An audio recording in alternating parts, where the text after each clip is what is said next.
잠언 17장 1절부터 5절까지 보겠습니다. 마른 떡 한 조각만 있고도 화목하는 것이 제육이 집에 가득하고도 다투는 것보다 나으니라. 슬기로운 종은 부끄러운 짓을 하는 주인의 아들을 다스리겠고 또 형제들 중에서 유업을 나누어 얻으리라. 도가니는 풀을, 풀무는 금을 연단하거니와 여호와는 마음을 연단하시느니라. 악을 행하는 자는 사악한 입술이 하는 말을 잘 듣고 거짓말을 하는 자는 악한 혀가 하는 말에 귀를 기울이느니라. 가난한 자를 조롱하는 자는 그를 지으신 주를 멸시하는 자요 사람의 재앙을 기뻐하는 자는 형벌을 면하지 못할 자니라. 아멘. 기도하겠습니다. 하나님의 그 말씀은 우리 얄팍한 지식으로는 도무지 알 수 없는 신비한 하늘의 세계를 알려주고 있습니다. 오늘도 이 말씀 우리가 알려주시는 하늘의 지혜가 어떠한 것인가를 알게 하시고 우리에게 지혜로우신 예수 안에서 참된 지혜로 나타나는 것이 무엇인가를 깨닫는 가운데에서 그 지혜 있는 성도된 그 길을 기뻐하고 즐거워하는 저희가 되게 해주시옵소서. 예수님 이름으로 기도합니다. 아멘. 다음 달 5월에 어린이날, 어버이날, 부부의 날 이런 것이 있다 보니까 5월 달을 이제 가정의 달 이렇게들 얘기를 합니다. 그래서 교회도 이제 5월이 되면은 가정에 초점을 두고 설교들을 많이 하는데 오늘 본문 1절이 거기에 이제 맞는 구절이죠. 화목하게 나오고 다투는 것이 화목하게 낫다 이렇게 이제 말하기 때문에 이제 가정의 화목 이렇게 이제 얘기를 하면서 그게 이제 기독교인의 가정이다. 그렇게들 해석을 하게 되는 것입니다. 근데 지난 주일 말씀을 드린 것처럼 이 성경을 해석할 때에 우리의 그 기본적인 생각과 맞는 해석이 나온다. 그럼 그걸 좀 수상하게 생각하라. 이렇게 말씀을 드렸거든요.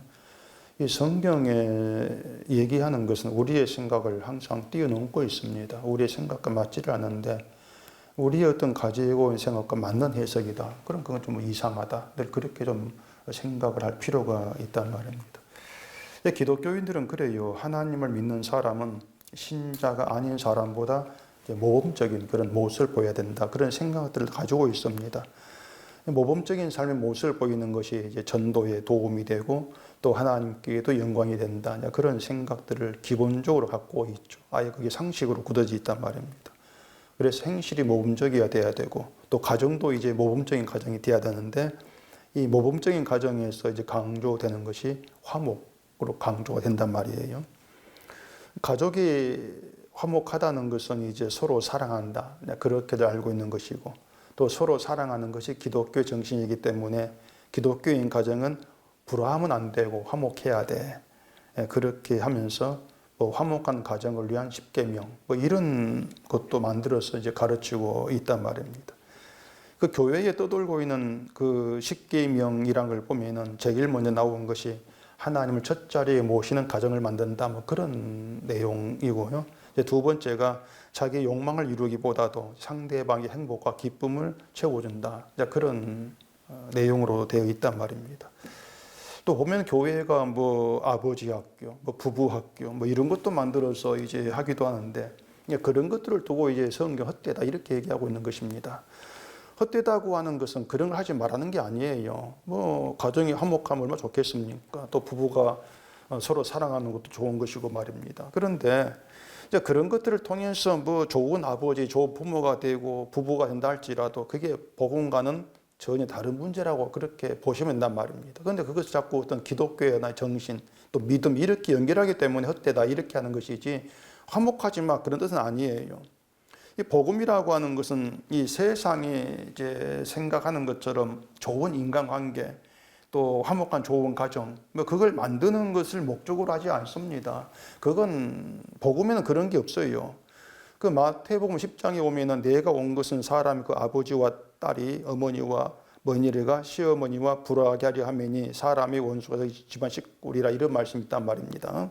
또 누가복음 12장에는 내가 세상 화평을 주러 온 줄 아느냐 내가 너 이르노니 아니라 도리어 분쟁하게 하려 함이로라 이런 말도 있어요.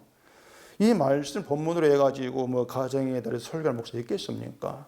뭐 집안이 서로 원수 이런 말이 나오는데 가정의 달에는 그런 성경 가지고 구절 가지고 설교할 목사 없을 거예요. 가정의 달에 에베소서에 있는 것처럼 너희도 각각 자기 아내 사랑하기를 자신같이 하고 뭐 이런 것들 이런 구절을 가지고 설교를 할 거란 말입니다. 그러면 이제 사도는 예수님의 그 말씀과 서로 다른 얘기를 하고 있는 것인가? 뭐 그런 건 아니겠죠. 자, 기독교인 가정이 화목한 모습 보인다 하십시다. 그러면은 자랑이 되는 게 누구이겠습니까? 화목한 가정을 이룬 사람이 자랑되는 것이지 십자가가 자랑되는 게 아니에요. 나는 내 가정 화목했습니다. 부모가 자랑되는 것이죠. 그런데 교회도 성도도 나타나야 될 자랑 십자가지 않습니까? 그렇기 때문에 모든 화목한 가정 이 자체가 이제 수상하다 그 말입니다. 그걸 자꾸 강조하는 것이. 교회도 그래요. 교인들이 자꾸 이 모범적인 삶의 모습 보여서 이제 사람들 그걸 보고 교회를 이제 찾아오게 하는 거, 거기에 초점을 둔단 말입니다. 근데 그건 전도도 아니고 십자가도 아니에요. 교회는 늘 십자가가 뜻이 돼야 되고 목적이 돼야 되죠. 사람이 오든 말든 그건 교회에 관여할 문제가 아니고 말입니다. 오직 십자가만 뜻에 두고 십자가 목적을 하는 게 교회란 말입니다. 그리고 십자가는 모범적인 삶을 통해서 나타나고 증거되는 것이 아니라는 거. 이걸 우리가 이제 분명히 알고 있어야 될 문제가 되는 겁니다. 그 모범적인 삶이라는 거, 화목한 가정이라고 하는 것은 세상도 얘기하고 가르치는 것이에요. 뭐 세상은 뭐 가정이 불화, 그걸 가르치는 게 아니란 말입니다. 그러니까 세상도 일찍이 똑같이 가르치고 있는 것을 교회도 같이 강조를 하고 있다고 하는 것은 결국 세상과 구별되는 것이 아니고 하나 되어서 함께 어울리는 거죠. 세상과 이 세상의 그 속성 사고방식과 함께 어울린단 말입니다. 그게 예수님 말씀한 대로 짠맛을 잃은 소금이고 그건 소금의 가치가 없는 것이기 때문에 쓸데없어 버려진다. 지옥 간다 그 말이에요. 버려진다는 것이죠.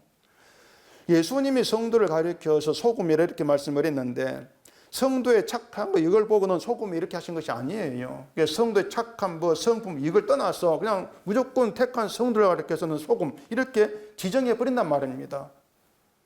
그러니까 소금으로서 짠맛을 내라는 것이 아니고 이미 짠맛이 있는 소금으로 그냥 존재하라는 것입니다. 그게 소금의 의미란 말이에요. 그래서 넌 소금이니까 착하게 살아야 돼. 그래 무슨 맛을 내야 돼 이것이 아니고 또 가정을 화목하게 만들어야 돼 이것이 아니고 예수님이 너희를 소금 되게 해서 소금을 너희 사용한다 그 말입니다.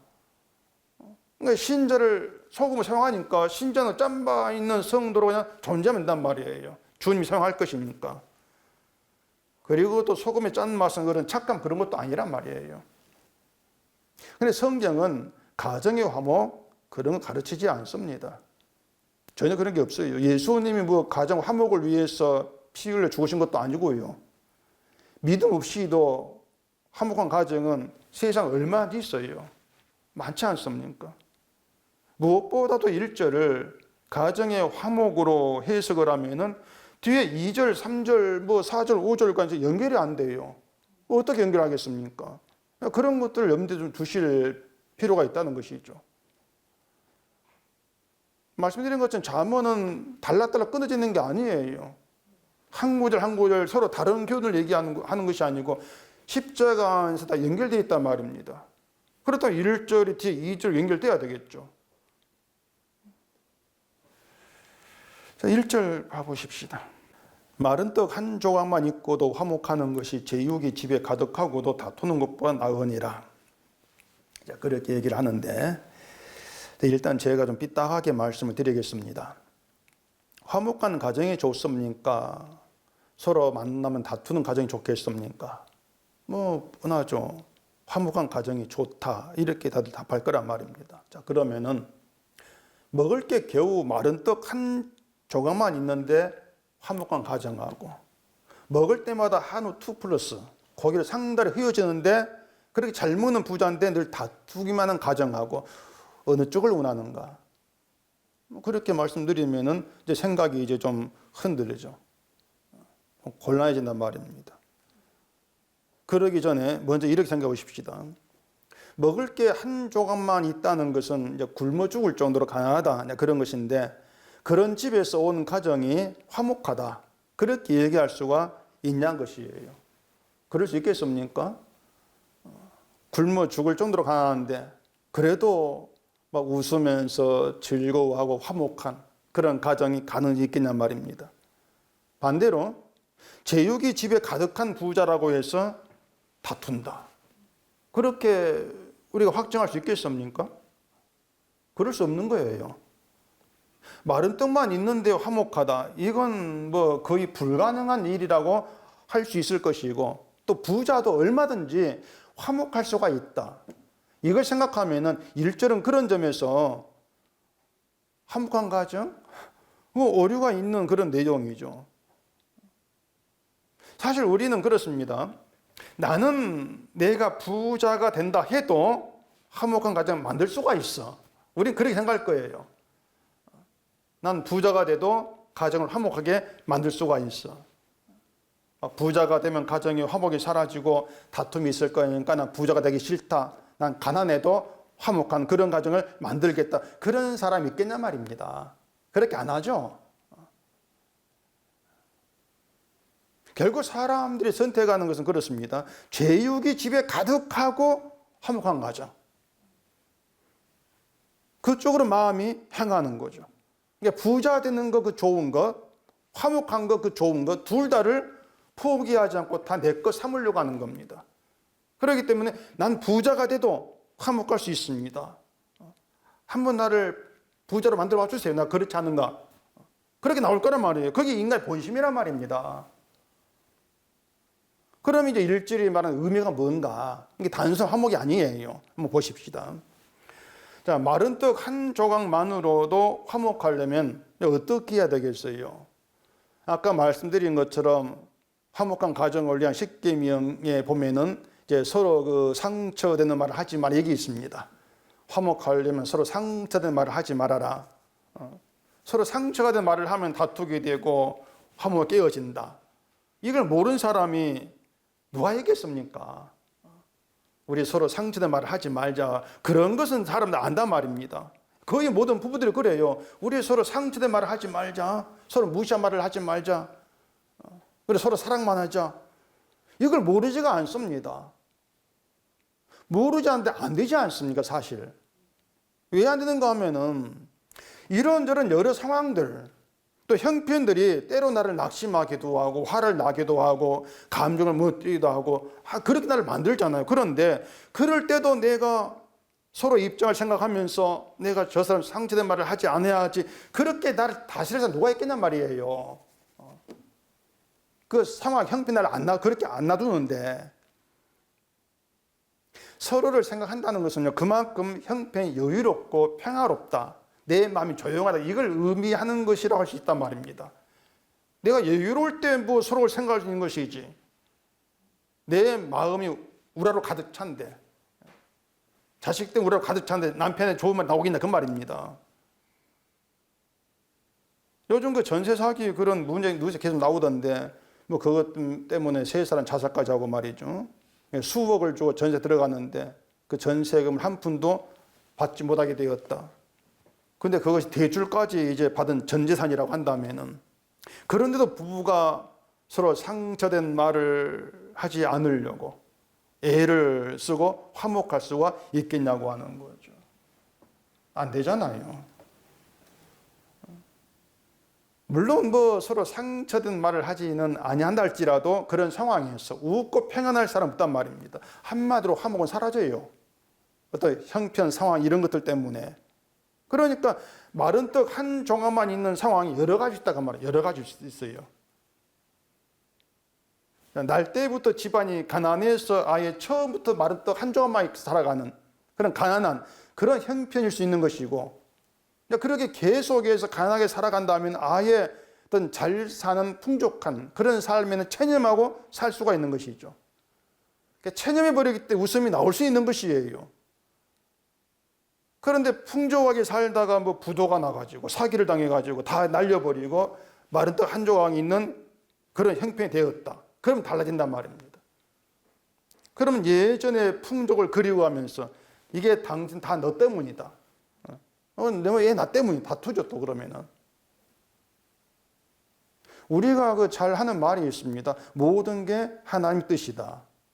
다시 말해서 마른 떡 한 조각만 있는 상황이 날지라도 다 하나님의 뜻이다. 그렇게 받아들이면 화목할 수 있겠죠.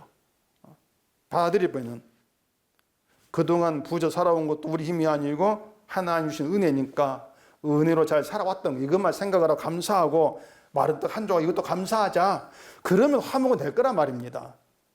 근데 그럴 사람 누가 있냔 말이에요. 우리는 그렇게 하지를 못하죠. 저는 자신이 없어요. 여러분 모르겠는데 저는 그렇게 할 수가 없어요. 자, 그러면 제육이 집에 가득한데 다툰다. 이건 왜 그렇겠어요? 제육이 집에 가득할 정도로 부자인데 왜 다투겠냐고 하는 거죠. 그것도 뭐 여러 가지로 생각해 볼 수 있는, 일단은 이제 제육이 집에 가득하다는 것은 네 것 내 것 나눌 게 있다는 뜻입니다.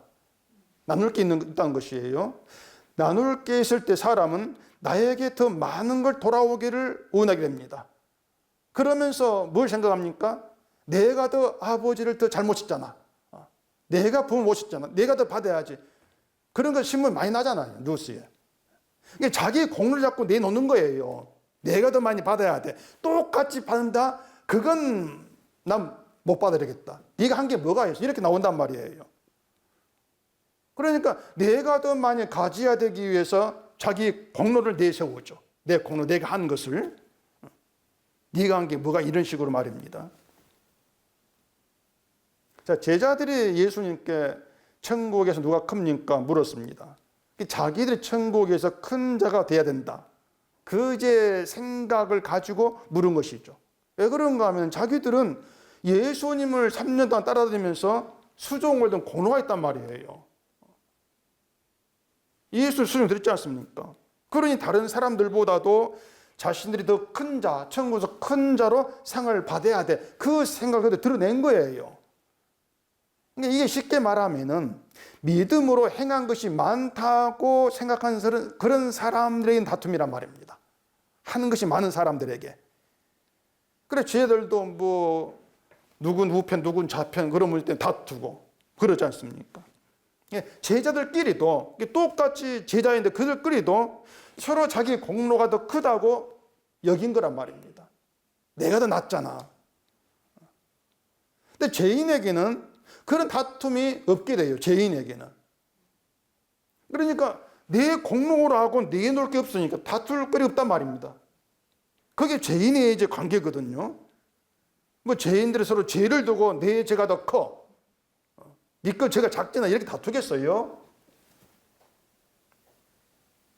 자, 그리고 또 하나 생각할 게 있는데, 이것은, 자, 다툼은 싫고 화목이 좋은 이유가 뭐겠냐 말입니다.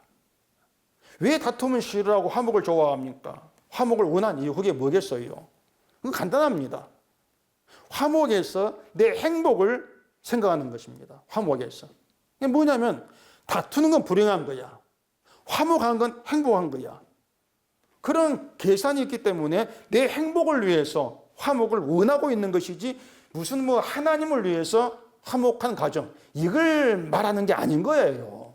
그렇잖아요. 지금 제가 틀린 말 한 게 아닙니다. 그러니까 그런 이제 인간의 마음으로는 하나님께서 하신 일을 받아들일 수 없단 말이에요. 그 하나님께서 하신 일이 처음부터 끝까지 나를 행복하게 해주는 좋은 것을 주는 그런 일을 누군 당연히 받겠죠. 그런데 하나님의 일이 뭔가 나의 행복이 안 돼. 뭔가 나를 좀 불편하게 해요. 그러면 그걸 그런 가운데서도 하나님 뜻이야 그러면서 받을 수 있는 인간이 못 된단 말입니다. 그런 인간 때문에 일절에서 드러나는 거예요. 네가 다툼을 싫어 화목을 원하는 무엇 때문에 그러지? 너는 정말 화목을 원한다면 네가 마른 떡 한 조각만 있는 그런 것도 내가 원하는가? 이런 그 내용들 하나하나가 인간인 자체가 결국은 자기를 위해 살아간 존재이지 않느냐, 이걸 드러내고 있단 말입니다. 그런 인간이 어떻게 하나님께서 하신 일을 받아들인다고? 넌 안 된다는 거. 이걸 전제하고 있는 얘기가 되는 것이에요. 결국 우리가 그렇습니다. 하나님의 뜻을 얘기하지만 모든 게 하나님 일이다 이렇게 우리 얘기하지만은 어느 나에게 주어진 그 일들, 형편, 상황들, 형편 그것들 하나하나가 나에게 행복이 안 될 때, 오히려 나를 불행하게 만들 때, 불행으로 다가올 때 하나님과 다투는 게 인간이에요. 왜 이렇게 합니까? 하나님을 다툰단 말입니다. 그게 우리 인간됨이라고 하는 거예요. 그게 일절 드러낸 인간이라고 하십니다. 사람들이 그게 인간이라고 하는 것을 자꾸 잊어먹는단 말이에요. 뭐 착하게 산다는 거, 뭐 하나님의 일을 한다는 거, 봉사하는 구제 이런 걸 가지고 내가 다투고 있다는 잊어버린단 말입니다. 그걸 잊어버리기 때문에 하나님께서 하신 일이 어떠한 것이 알아갈 수 있는 길이 사라져버리는 것이에요. 늘 내 자리에 머물고 있는 결국 그런 그 모습이 된단 말입니다. 이게 말씀드린 것처럼 마른 떡 한 조각만 있는 건 내가 싫고 제육이 가득한 게 좋습니다. 다투는 거 싫고 화목은 좋습니다.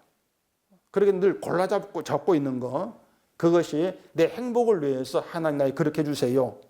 늘 그렇게 나오고 있죠.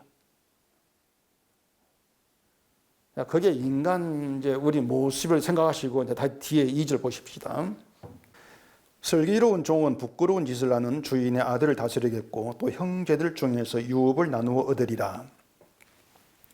제가 이 성경 보면서 이 성경이 참 불친절하다 느낌을 자주 가지는데 왜냐하면 도무지 설명이 없어요.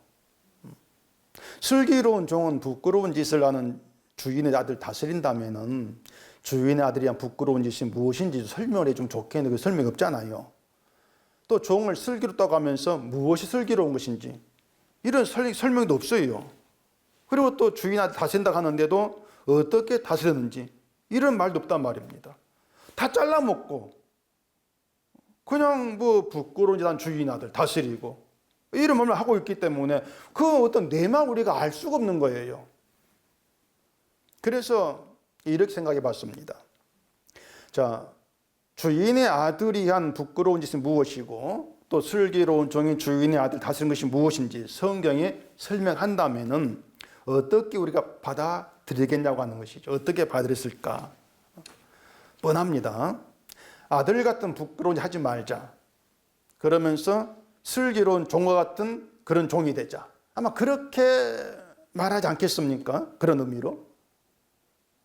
그러니까 인간 사고방식 자체가요, 이 선악과를 먹은 그 사고방식이기 때문에 이 성경을 자세하게 설명을 해줘도 하나님의 뜻에 따라서 바르게 깨닫는 그게 없습니다, 사실은요. 그러지를 못해요. 설명을 해주든 안 하든 자기 멋대로 받아들이고 해석하는 건 달라지지가 않습니다. 그게 인간의 어떤 미련함이랄까요? 그런 거예요. 어쨌든 슬기로운 종이 있고 부끄러운 짓을 하지만 주인 아들이 있습니다. 그리고 슬기로운 종이 그런 주인 아들을 다스리고 종인데 주인 아들처럼 형제들 중에서 유업을 나누고 가진다. 이렇게 얘기가 되어 있지 않습니까? 자, 이렇게 얘기했을 때, 자, 보십시다. 그럼 우리는 종이 되는 걸 원하겠는가? 주인 아들 되는 걸 원하겠는가? 어느 쪽을 원하겠어요? 1절 같은 맥락의 물음이에요. 뭘 원하겠습니까? 역시 우리 마음은 주인 아들 쪽으로 기울어질 것 아니냐 그 말입니다. 부끄러운 짓을 해도 주인 아들이 좋다. 그 주인 아들이 무슨 뭐 조그만 주인 뭐 상전 주인이 아니고 무슨 뭐 세계 제일 갑부 주인 아들이다. 그래 보세요. 어느 쪽을 원하겠어요? 부끄러운 짓을 안 하면 되지, 내가. 그래 생각하면서 주인 아들 자리에 있겠다는 게 우리 본심이란 말입니다. 화목하는 건 좋은데 마른 떡 한 조 현실이 싫은 것처럼 주인 아들 다스리는 거 이건 좋겠는데 난 종은 싫어. 그게 우리 본심이란 것이죠. 이게 무슨 말인가 하면은요, 우리는 인간이라고 하는 것은 언제나 자기를 포기하거나 나를 하나님께 넘긴 적이 없고 넘길 수도 없는 존재라는 뜻이란 말입니다. 그렇기 때문에 내가 하나님을 힘을 하겠다, 이건 인간이 어떤 존재인지 모르는 사람의 그런 자신감이에요. 내가 나를 하나님께 넘길 수도 없는데, 넘기려 하지도 않는데 어떻게 그런 인간이 하나님을 힘을 한단 말입니까? 할 수 없는 것인데. 항상 우리는 내가 내 주인 되어가지고 내 인생을 나에게 줬고 내가 바란 쪽으로 그걸 가고 싶어 하는 것입니다. 내가 내 주인이에요, 우리는요. 한순간에 주인들 포기한 적이 없습니다. 그래 늘 내가 내 주인 되어가지고 하나님께 나와가지고 이렇게 해달라 저렇게 해달라 요구 나오지 않습니까? 결국 하나님 종으로 부려먹는 거예요. 그래서 인간에 대한 결론은 하나입니다. 하나님 말씀으로부터 멀어진 자로 죽은 자. 그게 인간이라고 하는 거죠. 그게 일절일이 나와 있는 인간됨이에요. 하나님께로부터 멀어진 죽은 자. 그게 이제 선악과로 들어간 인간됨이죠. 그래서 인간을 얘기할 때는 늘 죄를 가지고 얘기를 해야 되는 것이지 어떤 윤리, 도덕을 가지고 인간을 말하면 안 되는 것입니다. 그래서 성경이 인간을 얘기할 죄를 가지고 말하지 않습니까? 죄를 가지고. 심판, 죽음, 저주 이걸 가지고 말하잖아요. 그렇게 죄를 가지고 인간을 얘기하면요, 인간은 아무것도 내놓을 것이 없는 낮아진 자로 드러나게 되어 있습니다. 이게 전부예요. 이게 오늘 중심대 말입니다. 윤리, 도덕 가지고 얘기하면 내가 할 말이 많아집니다. 그렇잖아요. 한 것도 있고 살아온 것도 있고 할 말이 많아지는데 죄를 가지고 말하면 할 말이 없어요. 아무것도 내놓을 것이 없는 그런 낮아진 자로 드러나게 됩니다. 그게 인간이라는 것이에요. 그래서 이 교회가 막 착하게 살고 가정은 화목하고 뭐 우리 교회는 사랑이 많고 우리 교회는 뭐 친절하고 봉사헌신을 잘하고 자꾸 이런 식으로 얘기를 하고 있는 것은 낮아진 어떤 인간됨, 죄를 지금 보고 있는 것이 아니고 자꾸 인간의 가치와 인간의 이름을 높일 만한 것들, 이런 것들 쏟아내고 있는 것밖에 안 돼요. 그건 십자가 아니고 말입니다. 천국의 원리도 아니란 말입니다. 예수님 말씀 보십시다. 마태복음 18장 2절. 예수께서 한 어린아이를 불러 그들 가운데 세우시고 이르시되 진실로 너희에게 이르노니 너희가 돌이켜 어린아이들과 같이 되지 아니하면 결단코 천국에 들어가지 못하리라. 그러므로 누구든지 이 어린아이와 같이 자기를 낮추는 사람이 천국에서 큰 자니라. 천국에서 누가 큽니까? 이 제자들의 질문에 대한 예수님의 답인데, 그 답은 천국에서 큰 자는 어린아이 같이 자기를 낮추는 사람이다. 그거지 않습니까? 자, 그러면은 천국에서 큰 자가 되기 위해서 어린아이 같이 마음을 낮추자. 그러면 되겠습니까? 안 되죠. 왜냐하면 일단은 큰 자가 되는 것을 목적으로 마음을 낮추자. 그것은 이미 의도가 내가 천국에서 크게 되는 거, 그게 의도잖아요. 이미 마음이 높아져 있는 거예요. 내가 높아지기 위해서 낮추자.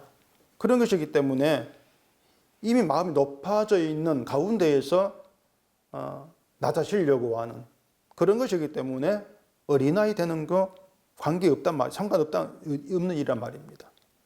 그리고 또 자기 힘으로 마음을 낮출 수 있다고 생각하는 것도 역시 마음이 높아져 있는 교만되는 것이죠. 어린아이가 아니란 것이에요.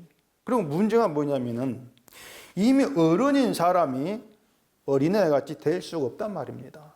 어떻게 어린아이 돌아갑니까? 이건 이제 몸이 어린아이 돌아간다 그 뜻이 아니고 어린아이의 마음이 될 수 없다는 것이에요. 마음 자체가. 이미 어른의 마음이라면은 그 마음이 어린아이의 마음으로 돌아갈 수 없단 말입니다. 왜 그런가 하면은 어린아이의 마음에는 자기 힘으로 또 자기 노력으로 원하는 걸 이룰 수 있다는 것 자체가 없어요. 또 자기 이름, 자기 가치에 대한 어떤 거 욕구 이런 것도 없단 말입니다. 그냥 어린아이는 부모를 의지할 뿐이고 부모가 함께 있으면 그게 전부예요. 부모가 있으면 되는 것이지 뭐 잘 살고 못 사는 거 여기에 의식도 없는 거예요. 그게 어린아이지 않습니까? 나라는 게 없단 말이에요. 부모가 재벌이든 가난한 사람이든 그런 걸 모르는 것이 어린아이입니다. 그러니까 이거 뭐 초등학생 이제 그 뭐 아파트 평수 따지고 하는 그런 걸 지금 한 게 아닌 거고요. 아예 자기를 알 수 없는 어린아이 그 상태란 말이에요. 아무것도 없는. 이게 어린아이고, 이런 어린아이가 천국에서 큰 자라면은 우리의 공로나 우리의 행함을 가지고서 천국에 크다고 인정할 사람이 없다 그 뜻이지 않습니까? 아무도 없잖아요. 근데 우리 생각은 나를 어린애 같이 낮추면 천국에서 큰 자 되는가? 그러면서 나를 낮춤하면 뭔가? 자꾸 이걸 찾는단 말입니다.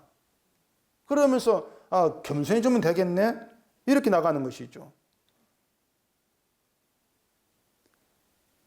결국 뭔가 하면은 겸손해지자, 마음을 낮추자. 이것도 뭔가 하면은 자기를 위한 거예요, 결국에는. 천국의 큰 자 되는 거, 나를 위한 거. 그래서 지금까지 말씀드린 것을 한마디로 종합하면 인간은 오로지 자기를 위해 살고 자기를 위해 행한다 것입니다. 그게 우리입니다, 그것이. 늘 나를 위해 살아가요. 그래서 좋지 않은 거 늘 밀쳐내고 싫어하고 좋은 것만 바라면서 하나님의 은혜, 사랑, 그것도 내가 원하는 좋은 걸 주시는 것으로 우리는 자꾸 그렇게 여긴단 말입니다. 이것을 그냥 인간이 그렇구나, 그렇게 넘어갈 문제가 아니고요. 이것이 지옥에 갈 인간 속성이다. 그렇게 보시란 말입니다. 심각이지 않습니까?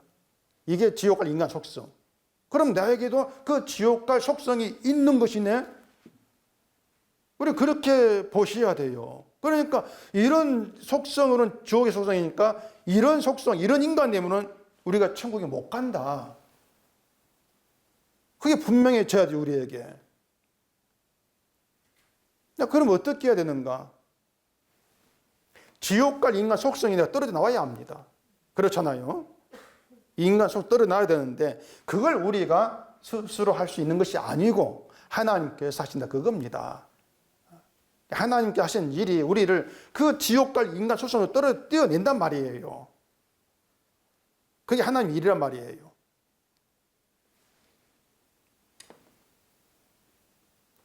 그 인간 속성에서 나온다고 하는 것은 그냥 나오면 되는 거 이런 문제가 아닙니다. 그 인간 속성으로 떨어져 나와가지고 다른 속성, 다른 세계, 다른 새로운 세계에 들어가는 걸 얘기합니다. 그게 뭐냐면은 예수님의 십자가의 세계, 예수 그리스도 안의 세계로 들어가는 것이 그것이. 그걸 얘기하고 있는 거예요. 그리고 그것은 성령의 오심으로 되는 것이고 성령의 오심 되는 것 바로 그것이 거듭남을 얘기합니다. 근데 거듭난 자의 세계가 바로 십자가의 세계, 예수 안에 있는 신자의 세계죠. 거듭난 자의 세계가. 요한복음 3장 봐보십시다. 요한복음 3장 3절입니다.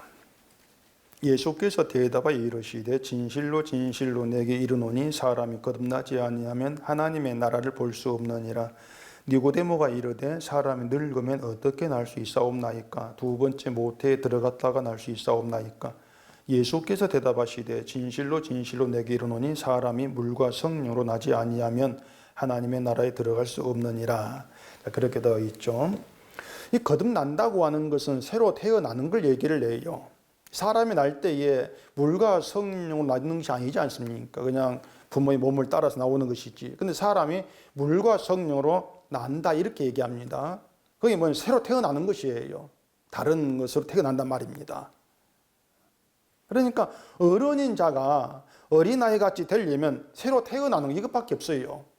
새로 태어난다. 새로 태어난다는 것은 죽고 다시 사는 것이에요. 어른된 그 속성, 어른인 자로 죽어요. 어른은 죽고 어린아이로 다시 태어나는 거. 이게 성령으로 거듭나는 걸 얘기한단 말입니다. 다시 태어난다. 쉽게 말씀드린 것처럼 어린아이는 어떤 나이, 육체 크고 작고 그걸 지금 얘기하는 것이 아니고 그게 아니에요. 어른은 할 수 있다. 내가 할 수 있어. 자기 힘을 생각하죠. 내 자질. 그런 생각으로 자기를 의지합니다. 난 이걸 할 수 있는데 자기를 의지하는 게 어른이에요. 성경이 말하는 거, 난 실천할 수 있어. 그런 것을 믿음으로 생각하기 때문에 세월이 흐를수록 어른은 자기 공로가 쌓입니다. 한 것이. 믿음을 하는 것들이 다 자기 공로가 되어가지고 차곡차곡 쌓이잖아요. 어른은 가진 게 쌓인 게 많아요. 그게 어른이에요. 그렇기 때문에 자기를 높임받아야 할 대상으로 바라보는 것이고, 그렇기 때문에 그런 내가 마른 떡 한 조각만 있는 그 어떤 그 형편 그것을 부다덕입니다. 내가 이렇게 한 것이 많은데 어떻게 그런 내가 마른 떡 한 조각 이 상황 될 수가 있어. 하나님 이건 아니지 않습니까? 이게 나온단 말입니다. 슬기로운 건 좋은데 종이 되는 거 이건 부당해. 이래 여긴단 말이에요. 오늘 어떻게 내가 종이 돼? 그러니까 교회에서는 종으로 섬긴다 이렇게 말하지만은 그것도 천국에 큰 자 되기 위한 거, 천국에서 종이 아니라 주인 되기 위한 거, 그런 노림수가 있단 말이에요. 그렇게 모든 것을 나에게 가치를 두고 나를 위해 행하는 게 어른입니다. 그것이 간단하잖아요. 그게 어른이에요. 그러면 그런 어른이 죽고 다시 어린아이로 산다. 그게 뭐겠습니까? 자기의 무능력을 깨닫는 것입니다. 나의 가치 없음. 결국 예수님이 행하신만 가치 있는 게 되면은 결국은 내가 쌓였던 모든 것들이 무너져 버리죠. 아무것도 없는 상태가 되는 것이죠. 그게 다시 사는 거예요. 내 것이 가치 없던 것이고 헛된 것이었구나. 그걸 알게 되어지는 것이란 말입니다.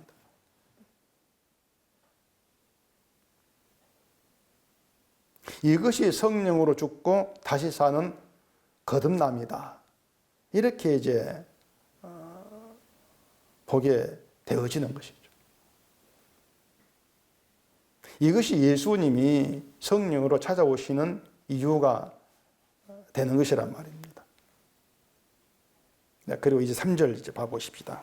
도가니는 은을, 풀무는 금을 연단하거니와 여호와는 마음을 연단하시느니라. 자, 성령이 우리를 거듭나게 한다고 했죠. 그러면 성령이 오면은 하루아침에 어른의 속성은 죽어버리고 어린의 속성으로 바뀌어서 새롭게 되어서 매일 막 천국의 사람 살아가는 것이냐? 그게 아니에요. 그렇게 안 돼요. 사람들이 자꾸 이 성령이 오면은 내가 막 한순간에 막 뒤바뀌어 버리는, 확 변해버리는, 그걸 자꾸 꿈을 꾸는데 그렇게 성령은 일하지를 않습니다. 우리가 약을 먹으면은 약이 막 한순간에 나에게 막 병을 확 낫게 해버리는 그런 어떤 효과를 막 기대하는데 의사들은 그런 약 없다 그래요. 그런데 약을 아무리 먹어도 효과가 안 나왔지만 약 효과 없구나. 다른 걸 찾으려고 막 하지 않습니까? 성령이라고 하는 것이 성령을 받으면은 막 내가 막 한순간 변화가 돼가지고 막 어린 때여서 막 나를 무가차 여기고 막 그렇게 쭉 살아가고 막 그런 어떤 성령 일하심이 아니란 말입니다. 자, 그렇게 하면 좋은데 그런 게 없어요. 만약에 성령 오셔서 우리를 한순간 변화시켜 가지고 쭉 그렇게 어린아처럼 살게 한다면은 연단이라고 하는 것은 필요 없게 됩니다. 연단이 무슨 필요가 있겠습니까? 자, 그러면은 연단이 필요 없는 그런 자로 살아간다? 그럼 어떻게 되겠어요? 이것도 로마서 5장 찾아보십시다. 로마서 5장 3절입니다. 다만 이뿐 아니라 우리가 환난 중에도 즐거워하나니 이는 환난은 인내를, 인내는 연단을, 연단은 소망을 이루는 줄 알미로다.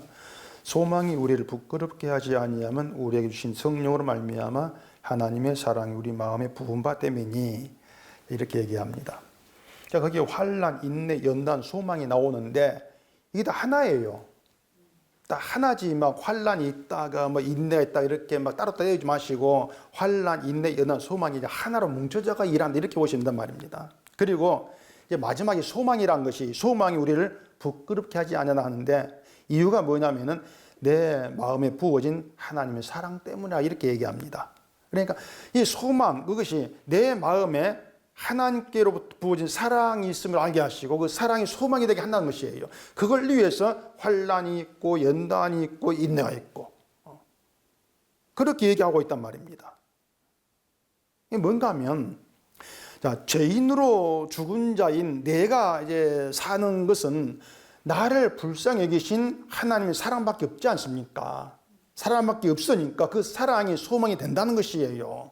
하나님의 사랑이. 그러면 그 사람은 나에게는 자랑할 것이 내 것이 없는 것이고, 지금 내가 사는 것도 하나님의 사랑이라고 하면서 사랑만 감사할 게 아니라 그 말입니다. 그러니까 하나님의 그 사랑이 증거되는 것이에요. 결국 뭔가 하면은 우리에게 환난이 있게 하시고 연단하신 이유가 뭐냐면은 하나님의 그 사랑을 나타내고 증거하기 위한 것인 거. 그러니까 우리에게 사랑을 부으신 거 뭐냐면은 그 사랑을 나타내는 그릇을 사용하겠다는 것입니다. 그걸 위해서 우리를 환난을 있게 하시고 연단하시는 것이에요. 근데 말씀드린 것처럼 성령이 와가지고 연단도 환난도 필요 없는 막 그런 자 되어가 죽을 때까지 어린애 같이 막 그렇게 살아간다. 그러면은 내게 부어진 사랑을 알고 그 사랑을 감사하고 이게 없단 말이에요. 그러니까 성령이라고 하는 것은 날마다 나를 죽게 하고 그런 을 살리는 게 무엇인가 이걸 알게 하는 것이지, 와가지고 한 번에 나를 어린애 되게 만들어가 쭉 그렇게 살아가게 하고 그런 일이 아니란 말입니다.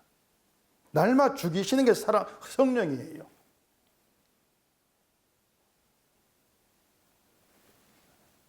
결국은 성령이 와서 성령이 나를 죄를 이기면서 믿음으로 사는 그런 신자 되기를 원한다. 그럼 그것도 결국은 나를 위한 것이죠. 죄를 이기는 나, 늘 믿음으로 살아가는 그런 나, 결국 나의 가치도는 그런 이제 생각이란 말입니다. 그러니 그것도 인간 속성과 똑같은 것이죠. 늘 그런 우리 생각들은 늘 주의할 필요가 있어요. 우리가 이건 믿음으로 생각되는 것인데 믿음이 아닌 것. 늘 그걸 우리가 분별할 수 있어야 한다는 것입니다. 근데 여기서 이제 우리가 또 주의하는 것이 뭐냐면 연단이란 말이 의미입니다. 연단. 우리 연단한다 그러면은 이제 그 단련해서 강하게 하는 것으로 늘 이해를 하고 있습니다. 강하게 만들기 연단하는 것이고 가신 거. 하나님이 성을 연단한다면 그것도 성도의 믿음을 강하게 만들기 위해서 연단한다 그렇게들 알고 있지 않습니까? 믿음이 강해서 죄도 이기면서 유혹을 물리치면서 어떤 환경 흔들리지 않고 막 그렇게들 생각하잖아요. 연단은 그런 게 아니에요. 그 앞에 도가니는 은을, 풀무는 금을 연단한다 이렇게 말합니다. 그럼 이것이 은과 금을 강하게 연단한다 그 뜻이겠습니까? 쇠는 강하게 만들려고 연단할 수 있습니다. 쇠는 이제 막 두드릴수록 강해지니까. 그러니까 쇠를 연단하는 것이면 그건 말은 돼요. 그런데 은과 금은 그 자체로 가치가 있는 것이지 은과 금이 더 강해질 이유가 없잖아요. 그렇지 않습니까? 또 은과 금은 두드려 연단한다 해가지고 더 강해지는 것도 아니에요. 그렇게 오면은 마음을 연단하신다고 하는 것은 약한 마음을, 믿음이 약한데 강하게 만들기 위해서 연단한다 그 뜻이 아니란 말입니다. 연단이라고 하는 것 본래 뜻은 시험한다, 인정한다 그 뜻이에요. 시험, 인정. 구약의 그 연단 의미도 신약의 연단 의미도 시험을 해서 인정을 하고 그런 의미란 말입니다. 우리 한글 연단과 의미가 달라요. 도관이나 풀무에서 은과 금을 연단하는 것은 거기에 있던 불순물을 가려내고 순수한 은과 금으로만 드러낸 작업이지 않습니까? 그것처럼 신자의 마음을 연단하신다고 하는 것은 순전한 신자로 드러내는 하나님의 작업. 그렇게 이해하시면 되는 것입니다. 우리를 신자로 드러내기 위해서. 그러니까 인간 속성에 떨어진 자, 그런 신자로 드러내기 위한 연단이다. 그렇게 이해하시면 되는 것이에요. 그 연단이 환난을 통해서 되는 것은 환난이 있어야만이 마른 떡 한 조각만 있는 그런 환난, 그런 게 있어야만이 우리가 하나님께로부터 얼마나 멀어진 채 나를 위해 살고 있는가 그게 드러나요. 내가 늘 내 가치를 높이는 것, 내 기쁨을 위해 살아온 자였다는 것, 이게 드러나는 것이 환란이에요. 아, 그게 나였구나. 하나님 뜻을 말하고 은혜를 말하고 사랑을 말하고 온갖 좋은 말 다 했는데 결국 나는 내가 주인 되어서 나를 위해 살아온 그런 자의 지나지를 아니했구나.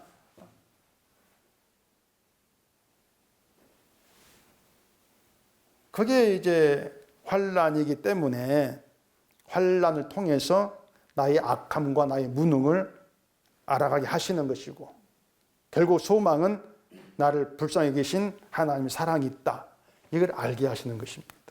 이게 하나님의 연단이에요. 그렇게 신자는 결국에 자기 자랑도 없고 자기 가치도 없이 예수님이 행하신만 의로 믿는 자로 드러내야 된단 말입니다. 그러니까 인간 속성에 떨어진 자, 그게 뭐냐면은 나는 가치 둘 것이 없는 자입니다. 세일의 죄인들처럼 하늘을 우리를 볼 수도 없는 자, 부끄러운 자, 그게 인간 속성에 떨어진 자예요. 그걸 위해서 마음을 연단하신다, 그렇게 얘기를 하고 있단 말입니다. 그래서 마음이 연단되어가는 신자는 자기 자랑, 내 가치 없이 예수님이 행하신만 의로 믿는 대로 드러나게 돼요. 연단 때문에. 오늘 본문이 그런 얘기예요. 또 5절 봐보십시다. 가난한 자를 조롱하는 자는 그를 지으신 주를 멸시하는 자요, 사람의 재앙을 기뻐하는 자는 형벌을 면하지 못할 자니라. 가난한 자를 조롱한다는 것은 가난과 부한 것을 차별하는 것이죠. 차별하는 것이고, 그것은 가난한 것을 그 사람의 어떤 무능으로, 그리고 부한 것을 자기의 힘, 실력으로 이렇게 이제 갈려놓고 있는 것입니다. 또 내 부지런함, 또 내 어떤 안목, 내 실력, 그게 나를 부자되게 했다, 그런 그 생각이겠죠. 또 가난한 것은 어떤 교회 같으면 믿음이 없고 뭔가 잘못해서 은혜를 못 받았고 이렇게 또 갈라놓고 아닙니까? 이것이 가난을 지으신 주를 멸시하는 것이다, 이렇게 말하죠. 왜 그런가 하면은 가난이라고 하는 것은 그가 무능해서가 아니라 하나님이 그렇게 지으셨다, 이렇게 볼 문제라 그 말입니다. 그러니까 마른 떡 한 조각만 있든 제육이 집에 가득하든 하나님께서 그렇게 지으신 것을 알고 감사하는 게 화목이라는 것이죠. 그게 화목이다. 그런데 하나님이 지으셨다, 하나 주셨다, 그러면서도 난 싫다는 것이에요. 가난 싫습니다. 난 더 부자 되고 싶습니다. 우리는 그렇게 늘 하나님과 다투고 살아간다. 늘 다투는 자다. 이런 우리에게서 우리가 생각지도 못한, 나에게서 나올 수가 없는 감사가 나오게 하시는 것, 그게 하나님의 연단이에요. 그것이 하나님과 다투는 우리에게 적당한 건 지옥이죠. 우리에게 맞는 지옥이에요, 하나님과 다툴 때. 근데 그런 우리를, 죄 가운데 있는 지옥에 마땅한 우리를 하나님께서 불쌍히 계신 그 사랑에 내 마음을 두게 하시고 그 사랑이 소망이 되게 하시면서 감사가 나오게 하신다는 거. 그러니까 내게 주어진 처지 이것이 아니고 하나님의 사랑 때문에 감사가 나게 하시는 거. 그건 우리가 예상치도 못한 감사입니다. 그것은 우리가 늘 생각하는 감사는 내일이 잘 되는 것에 감사하는 것이죠. 그런데 그걸 다 떠나서 그걸 벗어버리고 나를 불쌍히 여기시는 그 하나님의 사랑에 감사가 된다. 그 감사도 하나님의 연단으로 맺어지는 감사라 그 말입니다. 우리가 하는 것이 아니고. 환난에서 나오는 감사죠. 그래 바울이 말한 것처럼 환난 중에 즐거워, 감사가 있으니까 즐거워, 이렇게 말하는 것이에요. 우리는 이런 하나님 뜻을 모르고 늘 죄를 범하고 살아갑니다. 내 뜻대로 안 되는 일에도 하나님 뜻이 있는데 우리는 내 뜻대로 되어야 한다, 고집 부리잖아요. 우리. 그런 우리를 연단하지 않고 그냥 놔두신다면 우리는 지옥으로 가는 것밖에 없어요. 달리 뭐가 있겠습니까? 그래서 연단하시는 하나님의 그 마음, 그 사랑, 연단이 사랑이에요. 그 사랑을 알게 되어지면은 환난 중에 즐거워한다. 그렇게 되죠. 그런 즐거움도 우리가 예상하지 못하고 알지도 못한 겁니다. 어떻게 환난 중에 즐거움이 있습니까? 기쁨이 있겠습니까? 그런 내용들을 이제 예수 안에 부르셔서 알게 하시고 소망하게 하시는 것이죠. 그렇기 때문에요, 예수 안에 있는 신자에게는 뭘 해야 된다는 그런 고민을 할 필요가 없습니다. 착해져야 돼. 그런 고민도 사실 부질없는 것이고요. 내 가정 화목해야 내 다툴까 이런 것도 부질없는 것이에요. 하나님이 자기 백성을 그냥 놔두지 않고 환난으로 데려가시면서 연단하시면서 내가 알지 못한 감사, 기쁨을 알게 하시는 그런 일이, 그것이 하나님 일하심이고, 우린 그렇게 하나님의 일하신 가운데 있어. 그걸 아는 게 중요한 거죠. 연단은요, 아무에게나 있는 게 아닙니다. 성령으로 거듭나게 하시고 예수와 있게 하신 천국의 사람이기 때문에 연단하시는 거예요. 환난도 그런 것이고요. 근데 환난도 싫다, 연난도 싫다, 그냥 나는 매일 웃고 살게 해주세요. 그건 이미 인간 속성, 지옥 갈 인간 속성이죠. 근데 그런 속성에서 우리를 떼어내시고 예수 안 집어넣으셔서 환난 가운데 즐거움이 있다는 걸 알게 하시고 연단 속에 하나님 사랑이 있다는 것도 알게 하시고, 그래 내가 할 수 없는 감사도 나오게 하시고, 그게 하나님 일하십니다. 이걸 안다면은 그 일하심이 붙들려 있다는 자체가 나의 복이구나. 우리는 그렇게 인정할 수밖에 없단 말입니다. 내가 뭘 해서 돌아온 복이 아니고 하나님께서 일하신 가운데 있는 것, 내 마음을 하나 연단하신다는 것 자체가 복이구나. 이걸 알게 되어지는 것이죠. 그럴 때 우리는 나의 나됨이 하나님 은혜입니다. 그렇게 하나님 일에 맡기는 자로 나오게 될 수가 있단 말입니다. 그래서 이 연단을 통해서 세상 것으로 감사하는 것, 그런 것 말고 이상한 다른 감사가 나온다면, 십자가에 대한 감사죠. 내 일이 안 돼도 주의 일을 바라보며 감사가 나오는 이상한 감사, 그런 감사가 나온다면 그것이 신자된 자에게 해당된 천국의 복이다. 그렇게 아시면 되는 것입니다. 그럼 복 가운데 있는 게 신자고 그 복으로 감사하는 게 신자죠. 기도하겠습니다. 우리 아버지 하나님, 오늘 이 시간도 하나님의 그 말씀을 통해서 인간됨이 어떠한 존재이고 또 그런 우리에게 하나님께서 어떤 일을 행하시는가를 알게 하시니 감사합니다. 우리는 하나님 연단이 없이는 지옥 갈 인간 속성에서 나올 수가 없고 천국의 복도 알 수가 없습니다. 그런 우리를 간섭하시고 연단하시면서 천국의 복을 알게 하시고 감사 있게 하시니 이 모든 하나님의 일이 우리의 힘이 되게 하시고 위로가 되게 하시고 화목으로 나올 수 있도록 인도해 주시옵소서. 예수님 이름으로 기도합니다. 아멘.